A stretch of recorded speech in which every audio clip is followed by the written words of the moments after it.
창세기 19장 23절부터 26절까지의 말씀입니다. 하나님께서 여러분에게 내려주신 말씀을 귀 기울이시기 바랍니다. 전사님이 대표로 봉독하겠습니다. 롯이 소알에 들어갈 때에 해가 돋았더라. 여호와께서 하늘 곧 여호와께로부터 유황과 불을 소돔과 고모라에 비같이 내리사 그 성들과 온 들과 성에 거주하는 모든 백성과 땅에 난 것들을 다 엎어 멸하셨더라. 롯의 아내는 뒤를 돌아보았으므로 소금 기둥이 되었더라. 아멘. 자, 여러분 잘 지냈습니까? 다 방학했죠? 축하합니다. 자, 지난 시간까지, 지지난주까지는 아브라함을 생각하사라는 말씀으로 하나님 말씀을 나눴습니다. 하나님께서 소돔과 고모라에서 누구를 구출해 주셨습니까? 롯과 그의 가족들. 누구입니까? 롯의 아내, 그 다음에 롯의 두 딸, 이렇게 4명입니다. 그런데 하나님께서 롯과 그의 가족들을 구출해 내신 이유가 무엇입니까?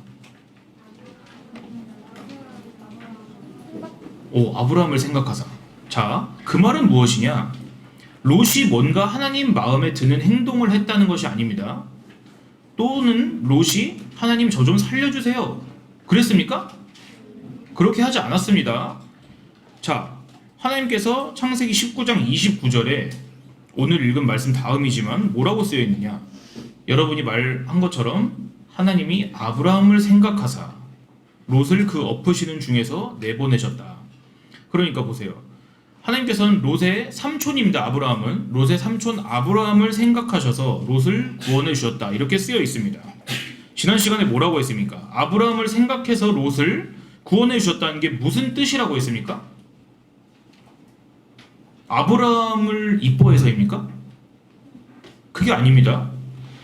아브라함과의 무엇을 기억하겠다고 하신 겁니까? 하나님이. 그렇습니다. 아브라함과 하셨던 약속, 아브라함과 맺으셨던 언약, 그것을 기억하겠다. 그 언약의 핵심 내용이 뭡니까? 책임을 누가 지겠다? 하나님께서 지시겠다. 그러니까 하나님은 롯을 사실은 구원해 주시지 않아도 됐습니다.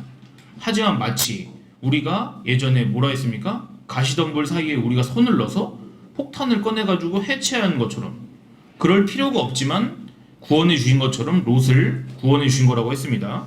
그렇게 창세기 말씀, 지난 19장 29절의 말씀이 어떻게 끝났느냐? 하나님께서 그 지역의 성을 멸하실 때에, 곧 롯이 거주하는 성을 엎으실 때에 하나님이 아브라함을 생각하사 롯을 그 엎으시는 중에서 내보내셨더라. 그러니까 다시 말하면 하나님께서 은혜로 롯을 구해주셨다. 롯이 구했기 때문이 아니라 하나님께서 하나님 의지대로, 하나님의 주권대로 롯을 건져주셨다, 이 말입니다. 자, 예전에 소돔성에서 살던 아브라함의 조카 롯의 가족들은 하나님께서 보내신 천사의 손에 이끌려서 소돔에 내리는 하나님의 심판, 불과 유황이 비같이 내리는 그 심판을 벗어나서 어디로 도망쳤습니까? 소알. 잘했습니다. 소알로 갔습니다. 소알. 근데 원래 천사들이 원래는 어디로 도망치라고 했습니까? 어떻게 알았습니까? 도망하여 생명을 보존하라. 돌아보거나 들에 머물지 말고 산으로 도망하여 멸망을 면하라, 이렇게 했습니다. 그렇지만 롯은 천사들이 말한 산까지 갈 수 있었습니까? 없었습니까? 못 간다고 했습니다. 대신에 방금 전에 말한 어떤 작은 성읍으로 피신하게 해달라고 얘기를 했죠. 그런데 그 부탁을 거절했습니까? 들어줬습니까? 그 부탁도 역시 들어주셨다. 그래서 그 성읍의 이름을 작다라는 뜻의 소알이라고 부르게 됐다고 했습니다. 근데 보세요. 전사님이 자세히 이야기는 안 하고 넘어갔습니다. 이 본문을, 똑같은 본문을 하면서 롯의 가족 중에 죽은 사람이 있습니다. 누구입니까? 맞습니다. 롯의 아내가 죽었습니다. 언제 죽었나요? 롯의 아내가 도망치는 중에 죽은 것 같아요. 정확히 롯이 소알에 들어가기 전인지 후인지는 정확히 모릅니다. 그렇지만 확실한 것은 하나님께서 하늘에서 유황과 불을 비처럼 내리셔서 소돔과 고모라를 멸망시키던 그때는 건 알고 있습니다. 그때 죽었습니다. 근데 천사들이 분명히 롯의 아내와 롯과 두 딸을 구출해낼 때 분명히 경고를 했습니다. 경고를. 맞아요. 19장 17절의 말씀 앞부분 뭐라고 되어 있냐? 그 사람들이 여기서 천사입니다. 그들을, 롯의 가족들을, 천사들이 롯의 가족들을 밖으로 이끌어낸 후에 이르되 도망하여 생명을 보존하라. 너희 생명 살려야 되니까 얼른 도망쳐. 돌아보거나 들에 머물지 말고 산으로 도망하여 멸망함을 면하라. 자, 여러분 말했듯이 산으로 도망하여 생명을 보존하라 했는데 그 중간에 뒤를 돌아보지 말라 그랬습니다. 분명히 말했습니다. 돌아보거나 들에 머물지 말아라. 그런데 창세기 19장 26절에 이렇게 말씀이 나옵니다. 롯의 아내는 뒤를 돌아보았으므로 뭐가 됐다? 소금 기둥이 되었다. 자, 여러분이 이 이야기를 익숙하죠? 여러분 죽는 얘기 좋아하잖아요. 안 좋아합니까? 소금 기둥이 됐다는 건 죽었다는 거잖아요. 자, 롯은 소돔성에서 슬금슬금 산책 나온 게 아닙니다. 아주 급하게 도망쳐 나온 것입니다. 그러면은 막 모든 재산을 다 챙겨 나왔을까요? 재산을 거의 다 뒤에 내려놓고 온 거예요. 그 시대에 이삿짐 센터가 있는 건 아니잖아요. 자, 롯과 가족들은 자기들이 두고 온 재산과 친구들이 아까웠을까요? 아니면은 에이 잘 됐다 그랬을까요? 아깝죠. 그래서 롯의 아내는 뒤를 돌아본 것입니다. 그리고는 하나님께서 경고하신 말씀처럼 어떻게 됐습니까? 소금 기둥이 되었습니다. 자, 이게 무슨 의미일까? 성경은 우리에게 이 이야기를 통해서 무슨 말씀을 우리에게 오늘 하고 계시는 것인가? 자, 전사님이 계속해서 여러분에게 가르친 게 뭡니까? 우리 사람들이 하나님보다 누구를 사랑한다? 나 자신을 사랑한다. 자, 사람이 자기 재산을 아끼는 거는 그 재산이 뭐냐? 결국에는 내가 나의 시간을 들이고 노력을 들이고 나를 거기다가 갈아 넣은 내 자신의 똑같은 모습이기 때문입니다. 다시 뭐라고요? 나의 재산은 곧 뭐다? 나다. 나의 재산은 나 자신이다. 그런데 보세요. 하나님의 목적, 하나님의 구원이 뭐라고 했습니까? 우리 사람들이 자기 자신만을 사랑하는 우리 사람들이 자기 자신보다 하나님을 사랑하도록 만드시는 것이 하나님의 구원이라고 했습니다. 자, 여러분 보세요. 여러분이 만약에 청와대에 갔어요. 청와대에 초청을 받아서 대통령이 여러분을 초청을 한 겁니다. 그런데 여러분 그 대통령이 먹는 음식은 여러분이 평소 먹는 음식보다 좋을까요? 나쁠까요? 훨씬 좋겠죠. 그럼 여러분 그 음식만 생각하면은 막 기분이 좋을 거 아니에요. 그런데 여러분이 만약에 예를 들어 여러분이 나중에 50살입니다. 50살. 근데 여러분 제일 싫어하는 그 친구 한 명 떠올려 보세요. 그 친구가 대통령이 된 거야. 그래서 그 친구가 여러분을 청와대에 초청해서 맛있는 음식을 준다 그럽니다. 그럼 그 맛있는 음식이 맛이 있을까 없을까? 그래도 맛있어? 맛은 있겠지. 입은 즐겁겠지. 그렇지만 여러분은 평범한 직장인으로 살고 있어. 근데 여러분 친구는 대통령이 돼가지고 여러분을 초청해가지고 여러분에게 막 이렇게 우쭐 내는 거예요. 그럼 여러분 그 음식 맛있냐고. 자, 무슨 얘기를 하는 거냐? 여러분이 천국에 들어가는 게 중요한 게 아니에요. 여러분이 천국에 들어갔을 때 하나님과 여러분이 친한 관계라는 게 중요한 겁니다. 여러분이 천국에 가는데 하나님이 여러분을 싫어하는 사람이야. 여러분이 하나님의 법도를 별로 좋아하지 않아. 하나님의 명령도 지키기 원하지 않아. 그러면은 천국이 여러분 천국일까요? 가시방석이겠지. 자, 보세요. 우리 조상인 아담은 원래는 하나님을 사랑할 수 있었습니까? 없었습니까? 원래는 아담은 하나님을 사랑할 수도 있고 미워할 수도 있는 존재였어요. 그렇지만은 하나님께서 먹지 말라고 하신 선악을 알게 하는 나무의 열매를 먹은 이후에는 어떻게 됩니까? 이제는 아담은 하나님보다 자기 자신을 더 사랑하기로 결정을 했기 때문에 그 이후에는 다시는 하나님을 사랑할 수 없어요. 자기 자신보다. 그건 뭐랑 똑같냐? 여러분이 이 삼성제일교회 4층 엘리베이터 버튼을 누르고 올라가가지고 옥상에 전도사님이랑 가본 사람 있죠? 옥상에서 여러분 한번 몸을 던져보세요. 그러면 여러분이 허공을 딛고서 다시 올라갈 수 있습니까? 옥상으로? 허공 답보를 할 수 있나요? 그렇게 하지 못하는 것처럼 하나님을 한번 사랑하지 않기로 하면 그 뒤로는 우리가 스스로 하나님을 사랑할 수 없다고요. 그런 것처럼 아담은 타락해버렸습니다. 자, 그러니까 다시 하나님께서 우리를 구원하신다는 말은 무엇이냐? 우리 스스로 하나님을 사랑할 수 없기 때문에 우리를 하나님을 사랑할 수 있는 사람으로 변화시켜 주시는 것이 구원이다. 기본적으로 구원이란 거는 물에 빠진 사람을 혼자 못 건지는 사람을, 여러분 물에 빠졌을 때 이렇게 잡고 한번 올려보세요. 그렇게 할 수 있나요? 그러니까 누가 건져줄 사람이 필요하다고요. 그게 구원입니다, 여러분. 하나님께서는 우리가 처한 상황을 알고 계세요. 우리가 처한 상황이 뭐예요?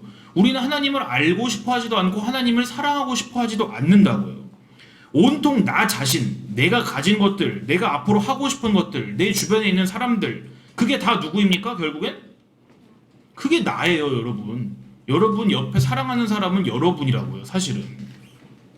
온통 나는 나. 맨날 내 생각밖에 안 합니다. 물론 우리가 교회를 한 발짝만 나가보면은 사람들은 다 여러분에게 뭐라고 얘기를 해주느냐? 너가 이 세상에서 제일 소중한 사람이야. 너가 갖고 싶은 건 얼마든지 가져. 너의 마음의 소리에 귀를 기울여. 보이는 것만 진짜야. 이렇게 여러분에게 말을 할 거예요. 이렇게 똑같이 얘기하지 않지만 교회 밖에서 우리가 듣는 얘기들은 다 그런 얘기들입니다. 여러분 자신이 최고다라고 해주는 얘기. 그런데 이것은 누가 한 말이랑 겹치지 않습니까? 너의 마음의 소리를 따라. 너가 최고야. 이 말은 누가 한 말입니까? 이 말은 에덴에서 선악과를 먹으라고 뱀이 한 얘기랑 똑같은 거예요. 네가 그것을 먹는 날에는 너의 눈이 밝아져서 너가 하나님처럼 될 것이다. 이것은 바로 이 말이랑 똑같은 말이잖아요. 다시 말해보겠습니다. 사람은, 우리 자신들은 하나님보다 우리 자기 자신을 사랑하기로 했습니다. 그런데 그게 도대체 뭐가 문제냐? 사람을 자동차라고 한번 비유를 해볼게요. 사람을 자동차에 비유를 해보겠습니다. 자동차는 무엇을 넣어야지 움직입니까? 그렇죠. 지금 가온이가 휘발유라 했잖아요. 휘발유를 넣는 차도 있고 또 뭐를 넣는 차도 있습니까? 경유를 넣는 차도 있죠. 또 어떤 차는 천연가스나 전기로 가는 차도 있죠. 여튼지 간에 무엇이냐? 차는 그거를 돌아가게끔 하는 적절한 뭐가 있어야 된다? 그렇지. 에너지, 연료가 있어야 된다. 그런 의미에서 사람 역시 사람처럼 돌아가려면, 사람이 사람의 생명을 가지려면 뭐가 필요하냐? 연료가 필요하다. 그런데 사람에게 있어서는 비유하자면 그 연료는 무엇입니까? 사람에게 있어서 연료는 하나님입니다. 하나님 자신이 바로 연료입니다. 그런데 여러분, 기름을 넣어야 되는 차, 그에 맞는 연료를 넣어야 되는 차에다가 한번 오렌지 주스를 한번 넣으면 어떨까요? 액체니까 이거라도 넣으면 돌아가겠지. 그러고 한번 여러분 주유구를 열고서 오렌지 주스를 한번 컬컬 한번 넣어보세요. 그럼 차가 신나하겠죠. 아주 맛있다, 오렌지 주스다, 힘이 난다, 이렇게 됩니까? 차는 죽습니다. 그러면은 차가 죽는다고요. 같은 기름이라고 해도 휘발유를 넣어야 되는 차에다가 경유를 넣으면 어떻게 되는지 압니까, 여러분? 잠시 동안은 갈 수도 있죠. 왜냐면 안에 아주 휘발유가 좀 남아 있을 테니까. 그렇지만 그게 섞이면요, 여러분, 차가 다 망가집니다. 적게 내면 수백만 원 내야 되고, 비싸면 수천만 원 내야 되고, 더 심각하면 차를 다 바꿔야 돼요. 폐차시켜야 돼요. 자, 보세요. 연료를 잘못 넣으면 죽는다고 했습니다. 사람의 연료는 뭐라고 했습니까? 하나님이시라고 했습니다. 하나님께 죄송합니다. 하나님을 연료라고 해서. 하지만 이건 비유를 하는 말입니다. 그런데 하나님이 아니라 사람이 하나님이 아닌 자기 자신을 연료로 넣으면 어떻게 되겠습니까? 죽는다고요. 이게 이해가 됩니까, 여러분? 사람에게 적절한 연료가 있습니다. 하나님 자신입니다. 자, 사람은 하나님으로만 행복해집니다. 그게 우리 사람이 만들어진 목적입니다. 하나님으로만 행복해지는 것. 이걸 어렵게 말하면 하나님께서 우리의 시작이 되시고, 우리의 중간 가는 과정이 되시고, 또 최종 목적지가 되시는 것입니다. 근데 보세요. 우리는 우리 자신밖에 몰라요. 우리 자신으로 시작해서 우리 자신을 위해 살다가 죽는다고요. 우리 자신을 위해서. 하나님께서는 우리가 계속해서 나 자신이라는 자동차에 오렌지 주스를 붓고 있는 것을 알고 계시는 거예요. 그걸 보고 계신다고요. 그렇게 하면 우리 인간이 망가져 버린다는 것을 우리 인간은 몰라도 하나님 자신은 가장 잘 아신다는 것입니다. 그래서 하나님께서는 그렇게 하는 것을 그만두고 나를 넣으라, 너의 안에 나를 넣으라고 가르치신 것입니다. 그것이 바로 하나님께서 사람을 구원하신다는 의미입니다. 말씀을 이제 정리합니다. 자기가 놔두고 온 재물, 즉 놔두고 온 나 자신이 아까워서 하나님께서 도망쳐서 가라고 하신 곳에 도착하기 전에 누가 뒤를 돌아봤다고요? 롯의 아내는 어쩌면 우리 자신의 이야기가 될 수도 있습니다. 그 아내가 뭐가 되었습니까? 소금 기둥. 소금 기둥은 산 것입니까? 죽은 것입니까? 죽어 있는 것입니다. 자, 하나님께서 피해서 나오라고 하신 곳을 뒤돌아보는 사람은 마치 자동차에 오렌지 주스를 넣는 거랑 똑같이 죽어버리는 것입니다. 하나님께서는 롯과 롯의 두 딸은 아직까지는 뒤를 돌아보지 않도록 힘을 주셨습니다. 하나님 자신이 힘을 주셨다고요. 이거는 롯과 롯의 두 딸은 롯의 아내보다 더 착해서가 아닙니다. 오히려 자기 스스로는 뒤를 돌아보지 않을 힘이 우리에게는 없습니다. 사실상 우리는 우리 자신이란 자동차에 오렌지 주스, 포도 주스 아무거나 다 넣고 있는 거예요. 그러니까 하나님께서는 여러분 손에서 그 주스를 빼앗으시는 분입니다. 그게 하나님의 은혜예요, 여러분. 그걸 놔두도록 그냥 가만히 놔두는 게 아니라. 자기 스스로는 뒤를 돌아보지 않을 힘이 없기 때문에 하나님은 직접 나서셔서 그 사람들이 앞만 보고 갈 수 있도록 그 힘을 주신 것입니다. 하나님께서 오늘 우리에게도 나 자신이 아니라 하나님을 더 알고 나 자신을 사랑한 것이 아니라 하나님을 사랑할 힘을 주셔서 하나님 나라에 갈 때까지 우리의 생명을 보존하여 주시기를 다 같이 기도합시다. 자, 우리 말씀을 마치고 다 같이 기도하겠습니다.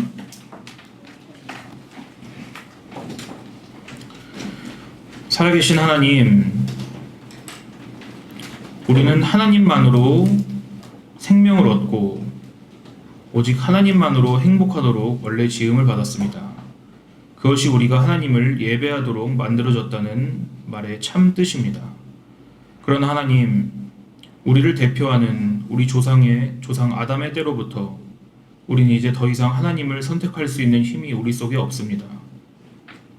우리는 계속해서 잘못된 연료, 잘못된 생각과 잘못된 가치를 우리 속에 계속해서 넣는 하나님께서 보시기에 악한 사람들입니다. 하나님께서는 우리가 스스로 그렇게 잘못된 연료를 넣어서 행복해지려는 그 마음을 돌이킬 수 없다는 것을 누구보다도 잘 알고 계십니다. 그리하여서 하나님께서는 롯을 천사들을 보내어서 손을 붙잡고 소돔에서 이끌어내신 것처럼 우리 자신을 모두 인도하십니다. 하나님, 우리는 그것을 알 때에 비로소 하나님께 감사하게 됩니다. 왜냐하면 우리가 뒤를 돌아보고 나서야 그것이 얼마나 무서운 것이었는지, 우리 자신으로 우리 자신을 행복하게 한 것이 얼마나 무서운 것이었는지를 비로소 알게 되기 때문입니다. 우리가 오늘 이것을 알고도 우리의 연약함과 우리의 지혜 없는 모습은 이것을 또 잊어버리도록 할 것입니다. 그런 하나님, 매일 우리에게 말씀하시고 하나님의 말씀을 다시 들려주셔서 우리가 그것들을 기억하여서 하나님만이 우리의 행복이 되신다는 사실을 계속해서 깊이 알 수 있도록 우리를 도와주옵소서. 우리를 사랑하시는 예수 그리스도 이름으로 기도드리옵나이다.